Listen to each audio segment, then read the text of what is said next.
Primeira sessão do Pergunte ao Professor André. Na verdade, o nome dessa playlist ainda está em discussão. Se você tiver alguma sugestão, você coloca nos comentários.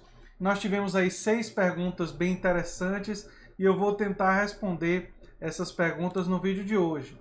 Para quem não sabe, eu sou historiador de formação, né? Minha licenciatura e meu bacharelado foram em História, eu fiz mestrado em História Social pesquisando política, e meu doutorado em saúde pública também fazendo um estudo de história política da saúde. Enfim, estudo política aí há uns mais de 12 anos, né? E uns 15 anos estudando política. E por isso tem um canal predominantemente de análise política, embora eu reflita sobre outras questões também. Se você chegou agora, o canal é a Nova Máquina do Tempo, eu sou André Teixeira Jacobina, tem links das nossas redes sociais, nosso apoia-se no comentário fixado e vamos direto para as perguntas. A primeira pergunta é de Márcia dos Reis Costa, foi feita 3 dias atrás, né? E ela diz o seguinte: André, como você vê o cenário político se Trump perder as eleições?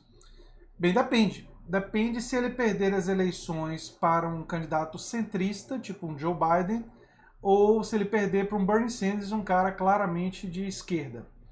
Se ele perde para um Joe Biden, o impacto vai existir, Bolsonaro vai se sentir enfraquecido, mas não significa tanto do ponto de vista da política externa norte-americana, porque Joe Biden reflete muito do pensamento democrata corporativo tradicional, então não muda muita coisa aí, e não é uma pessoa que simboliza uma agenda de esquerda. Já se Bernie Sanders vencesse, olha, isso seria fantástico, não só para os Estados Unidos, mas para o mundo, porque iniciaria uma possibilidade de mais movimentos progressistas e de esquerda ascendendo pelo mundo. Então, se Trump perder, Bolsonaro se enfraquece.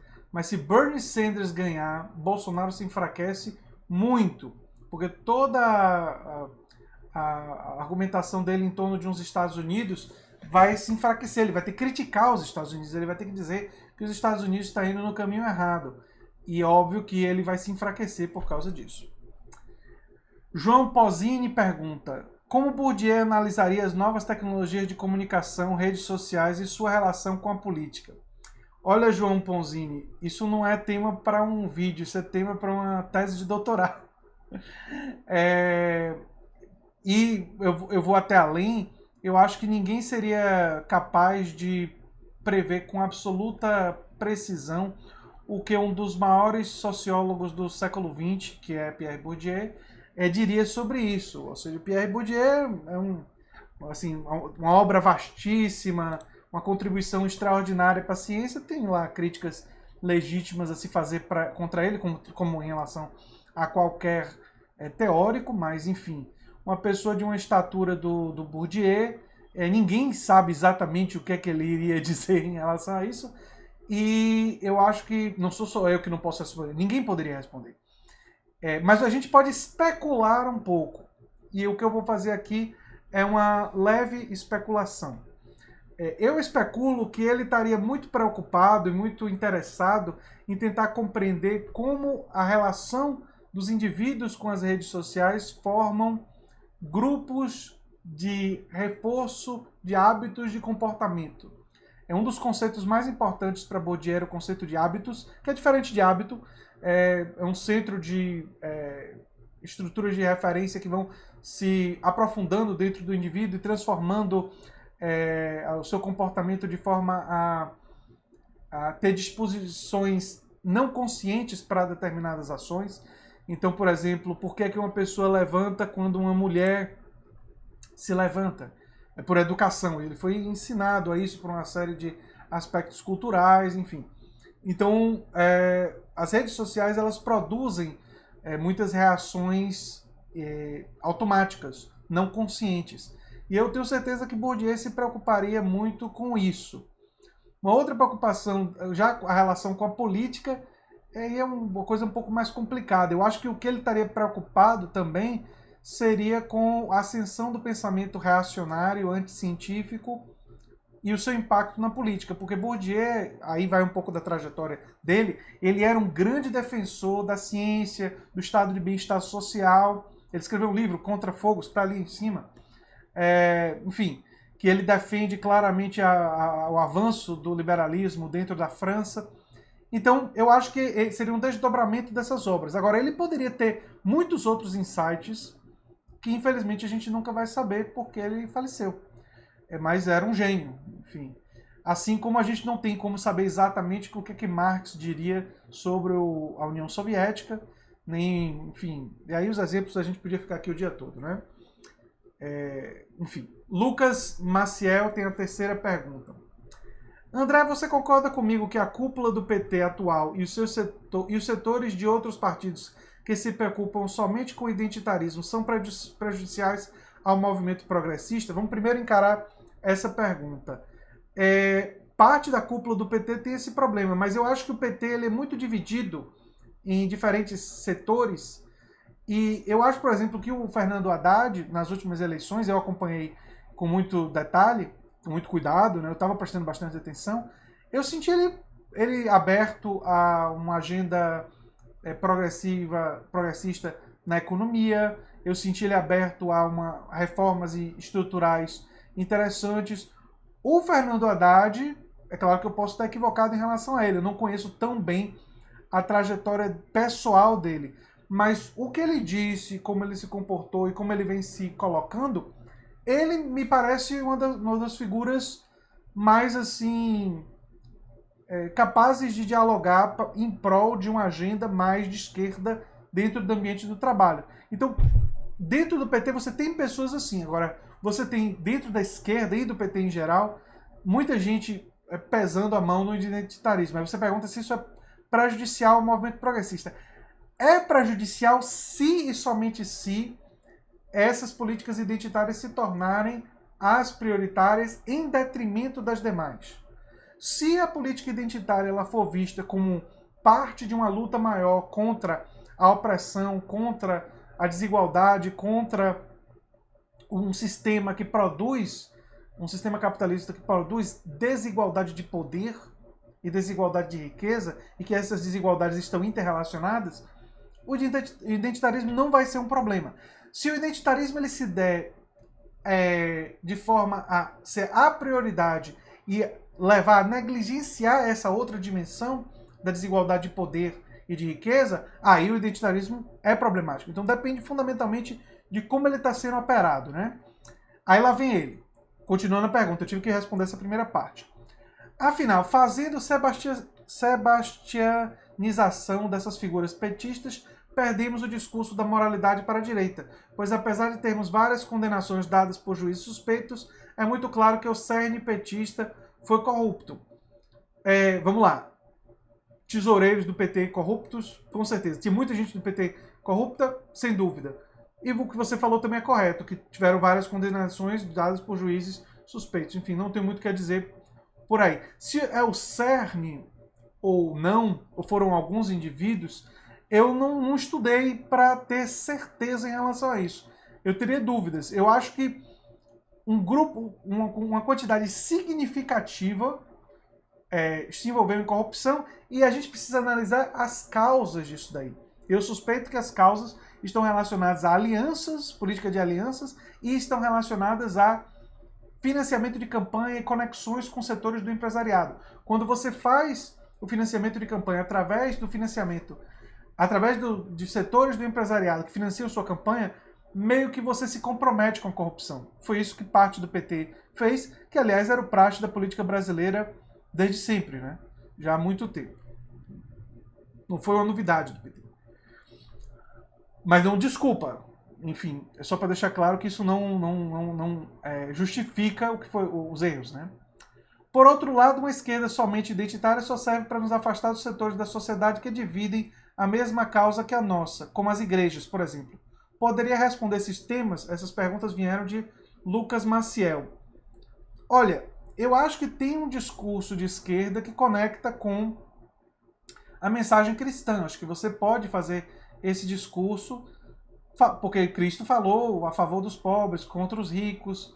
Então, basta olhar os discursos do Papa Francisco. Então, você tem como dialogar com a sociedade, dialogar com setores da sociedade que são muito religiosos, usando os próprios elementos da religião que trazem essa dimensão, né?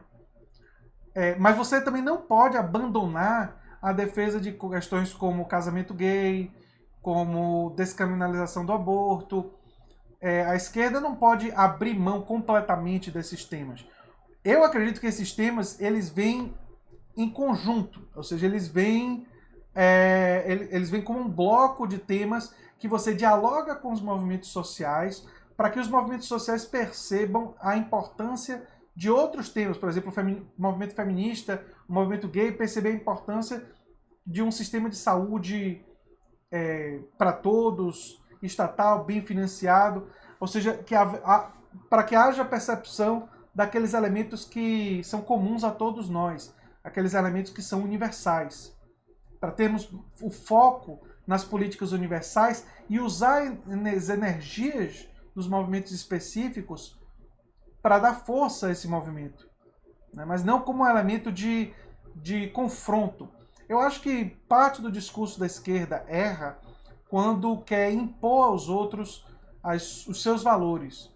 Eu acho que a gente pode ser mais humilde e dialogar. Eu acho que quando a gente julga os outros tão severamente, a gente perde a possibilidade do diálogo. É claro que algum nível de julgamento sempre existe, mas você tem que frear o julgamento moral mais forte, porque é desse respeito à diversidade e à diferença de pensamento que a gente pode construir um diálogo em prol das políticas universais que vão melhorar a vida de todos nós. E eu acho que a estratégia tem que ir por aí. Não é abrindo mão da pauta identitária, mas é trabalhando ela talvez de uma forma diferente. Alessandro Arigui pergunta, a quarta pergunta.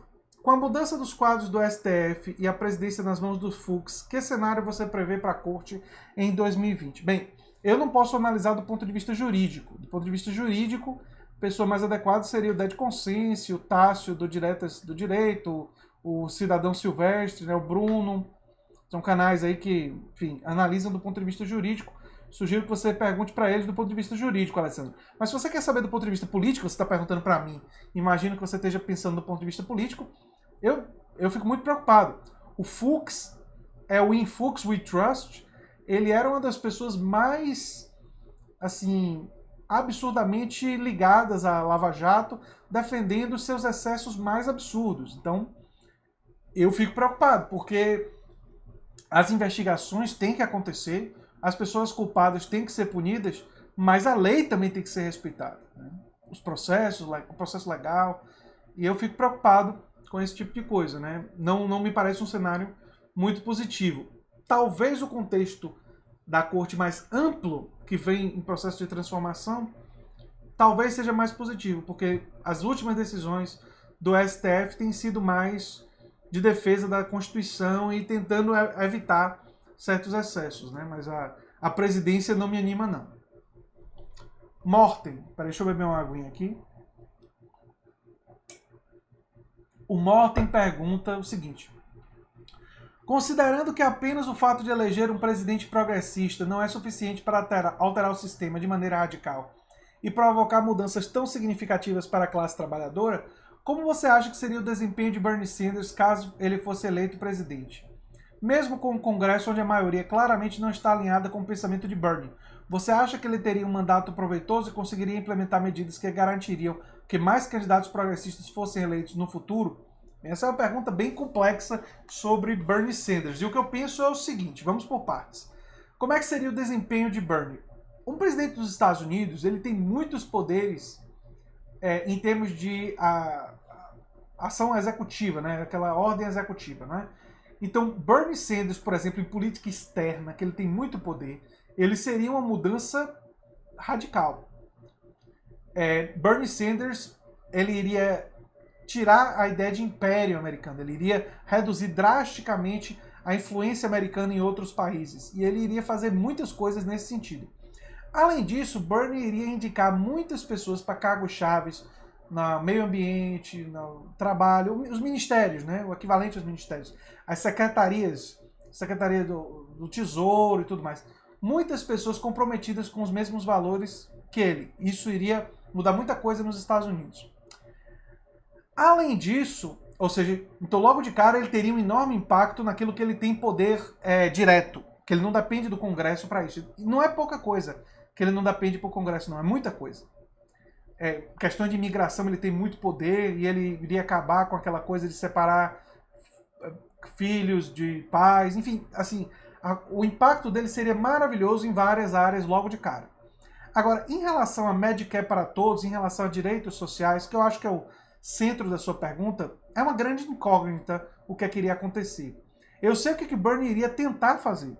O que ele iria tentar fazer seria, e o que ele iria fazer, mas eu não sei se seria bem sucedido, ele iria galvanizar o apoio popular para pressionar os políticos a passarem Medicare para todos no primeiro ano de governo dele. Iria passar? Não sei. Porque nós estamos falando de um Congresso muito ligado às corporações empresariais, muito ligado à indústria privada de saúde. Então, é difícil saber. Será que a pressão diariamente da população americana, com milhares, talvez milhões de pessoas em Washington e nos outros estados, onde tem pessoas que são contrários a essa política, seria suficiente? Eu torço para que sim. Mas eu não sei. Então, a agenda, digamos, social-democrata para a política interna em relação à saúde, educação, eu não sei se ele seria capaz de passar. Ele iria usar uma estratégia muito grande de pressão da população sobre os políticos e talvez isso desse certo, talvez não desse. É muito difícil saber. Eu sei o que ele iria fazer, entende? Mas eu não sei se daria certo. Mas mesmo assim, em política externa, em política migratória, em indicações para cargos chaves, em muita coisa, só a vitória dele significaria uma transformação muito, muito grande. Por exemplo, em aquecimento global. Ele iria recolocar os Estados Unidos no Acordo de Paris, ele iria realinhar os Estados Unidos com uma agenda muito grande de transformação das fontes de energia. Então, assim, tem muita coisa que ele iria fazer positiva usando do poder da presidência e das indicações dele.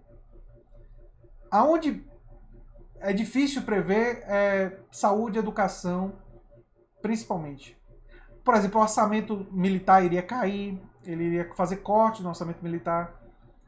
Né? As duas grandes incógnitas que a gente tem, três grandes incógnitas, são os três grandes projetos de direitos sociais, que são, cancelar as dívidas dos estudantes e transformar as universidades e os colleges, né, em gratuitos, os que são públicos. Então, toda a proposta dele para a educação, não sabe se isso passaria pelo Congresso. O Medicare para todos, a gente não sabe se isso passaria pelo Congresso. E o Green New Deal, que é a política ambiental mais ampla, a gente não sabe se isso passaria pelo Congresso. Mas muita coisa ele iria fazer do ponto de vista executivo. Então, dá para fazer bastante coisa sim. Danilo Fortunato, e eu acho que ele iria sedimentar uma presidência que iria dar esperança para muitos setores progressistas. Você perguntou de gente progressista ser eleito no futuro. Eu acredito que sim. Mas nós veríamos também a maior oposição sistemática da história americana a um presidente com as grandes corporações. E a gente nunca fez, isso nunca aconteceu. Então, a gente não sabe se as grandes corporações empresariais, se elas todas juntas, elas não seriam capazes até de derrubar a Bernie e até de derrubar, matar, coisas mais pesadas. Ou até de fazer uma campanha tão forte junto à população que desacreditar ele. A gente não pode subestimar o poder do grande capital no capitalismo financeiro. Eles são muito poderosos, têm muito dinheiro, têm muitas estratégias de marketing. Então, assim, a eleição de Bernie seria um enfrentamento com esse pessoal. E eu costumo não subestimar eles. Né? Não subestimo eles. E a sexta pergunta é: Primeiro ele me deseja um feliz ano novo, né? O Danilo Fortunato, obrigado Danilo, para você também. E ele pergunta, como discutir as incoerências do guru Bolsonaro? Não adianta ficarmos atacando pontos periféricos do Olavo de Carvalho. Ele é responsável por intelectuais liberais conversadores que destacam Francisco Raso, Flávio Gordon, Rodrigo Constantino, Bruno Gars, não sei o nome disso, Garshagen, e as obras desses autores são editadas e publicadas pela editora Record. Vale destacar que o editor-chefe da Record é o Carlos Andreasa, um apreciador das obras de Carvalho com perfil liberal conservador europeu. Ele pergunta como discutir as incoerências do guru Bolsonaro. Eu acho que a gente tem que enfrentar de forma multifacetada. O que é que eu quero dizer com isso? Eu acho que a gente tem que pegar os aspectos mais absurdos do terraplanismo, dele não citar genética quando ele fala de evolução, e acabar com ele do ponto de vista da legitimidade. A gente tem que fazer isso, mas não tem que fazer isso o tempo todo. Tem que de vez em quando dar uma cutucada e se reunir, os canais do YouTube, mídia mais progressista, temos que fazer isso. Temos que também ter intelectuais que examinem essas obras e que mostrem as falhas delas. Temos que ter também uma estratégia de demonstrar que esse tipo de ideia que questiona aquecimento global, que questiona e que trabalha com muitas teorias da conspiração, essas ideias fazem mal à humanidade. Então, elas não são pontos periféricos, né? Elas são teses que podem contribuir para a morte de milhões de pessoas. E a gente não pode facilitar na expansão dessas ideias. Nós temos que enfrentar elas de frente e temos que desconstruir figuras como Olavo de Carvalho do ponto de vista intelectual. Por exemplo, o exemplo que eu sempre dou. Um cara que resolveu falar sobre a evolução em um artigo e não fala sobre genética, não tem nenhuma legitimidade para falar sobre a teoria da evolução. Porque no século XX foi a genética que trouxe as provas mais contundentes da teoria da evolução. Então, enfim, mostra que se você quer questionar a teoria da evolução e você não fala em genética, você não é uma pessoa honesta. Então, e a partir do momento que você está tratando de uma pessoa desonesta, de uma pessoa que tem má intenção, né, você não pode levar em conta o que essa pessoa pensa sobre uma variedade grande de assuntos, né? E o Olavo de Carvalho mostrou essa mesma desonestidade em vários outros episódios. Então, não tem que dar... A gente tem que desconstruir as obras, enfim, né? E trabalhar isso intelectualmente e tanto ter comunicação mais simplificada no YouTube, quanto ter ataques do ponto de vista intelectual mesmo. Embora eu acho que vai ser difícil a gente encontrar muitos intelectuais interessados em estudar isso, a não ser que seja para estudar o impacto político. Aí talvez a gente consiga mais nas pós-graduações pessoas desse tipo, até porque eu já conheci alguns em pós-graduações que se interessam por estudar a direita nesse sentido, né? Impacto político que eles têm. Enfim, torço para que vocês façam mais perguntas para essa playlist que eu estou começando, e semana que vem tem mais. Um abração e até o próximo vídeo. Tchau, tchau.